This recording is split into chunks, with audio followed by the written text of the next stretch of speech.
We're back on the commercial project in Middletown, Rhode Island. I'm going to take you guys through everything that we did so far here on this finish. So basically, we started putting in all the receptacles and all the GFCIs, but what I noticed was that the drywall has actually packed these boxes full of mud. So what I had to do was that all these holes where the 632s go were packed full of mud as well. So I had to take a thread chaser and run a thread chaser through all these holes because every single one that I did, the 632s were starting to strip out, and this was the only way to make it go a lot more smoothly. When I'm wiring up my outlets here, what I like to do is I'll take my pair of pliers and I'll crimp the copper wire all the way around the screw terminal. The reason why I do this is when I go to tighten down the screw terminal, it'll pull the copper wire all the way around that terminal, providing a better and a tighter connection, and this just prevents it from loosening up over time.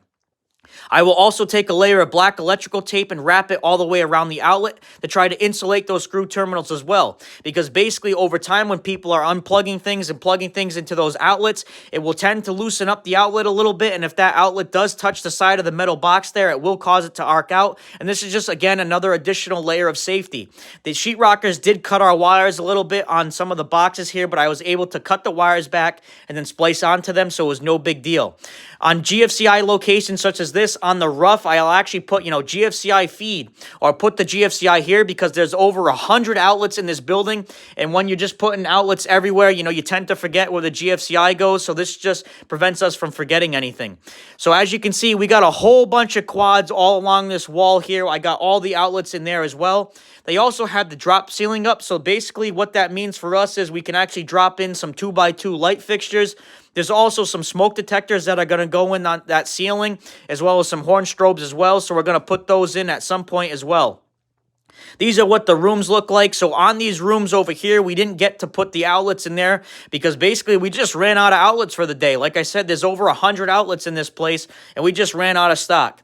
They got all the drop ceilings up in these rooms as well, so we can start doing some work in there. And basically, I'm just taking you through the full overview of how these rooms look. So they're coming out perfect. The paint color is really nice. The drop ceiling color is also really nice as well. The color scheme is super nice. And then they're actually putting some tile over here. And this is where our low voltage lighting is going. So I wanted to show you guys, I had a bunch of questions on the rough on how that's going to work. So basically, we're going to take our strip lights and put them all underneath that countertop. And that's going to come out super nice. So I'm super excited for that as well. They're finishing up the drop ceiling in this room. They got some more stuff to do. And then also on this wall here, we got all the outlets and all the GFCIs up. And I really like the way that textured wall looks. I think that turned out super nice.